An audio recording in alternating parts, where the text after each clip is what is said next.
Hello सगळ्यांना. गाका व्लॉग्समध्ये तुमचं स्वागत आहे. आता भारत म्हटलं की बऱ्याच गोष्टी आठवतात. संस्कृती, भाषा, कला आणि कला म्हटल्यावर त्यात येतात नृत्य, संगीत, नाट्य अशा सगळ्या गोष्टी. पण नाट्यकला ही माझ्या विशेष जवळची आहे. कारण माझ्या कुटुंबात नाटकाचा वारसा आहे. इकडे अमेरिकामध्ये आल्यावर लोक आपला छंद जोपासण्याचा पूर्ण प्रयत्न करतात. हे नाटकाचा छंद जोपासण्यासाठी माझा बाबा इथल्या एका संस्थेबरोबर गेला माधव कुणीकडे हे प्रायोगिक नाटक करतंय.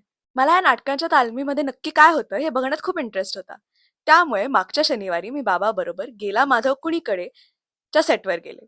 चला बघूया तर तिथे काय गंमत झाली. सो सगळ्यात आधी मी रेडी झाले आणि त्याच्यानंतर आम्ही गाडीत बसून फ्रीमॉन्टमध्ये गेलो, जिथे त्यांची रंगीत तालीम होती. तिथे एका इंडियन कम्युनिटी सेंटरमध्ये त्यांची प्रॅक्टिस होती. सिन्स ड्रेस रिहर्सल होती, सगळे कलाकार तयार होत होते आणि त्यांनी इथे अशा खुर्च्या लावून त्यांचा सेट रिक्रिएट केलेला. तिथे मी नाटकाची प्रॅक्टिस बघितली आणि नंतर किल्ला हा जो नवीन फूड ट्रक आहे त्यांच्याकडचे महाराष्ट्रीयन टॅकोज खाल्ले. That's all for this time and I will see you next weak.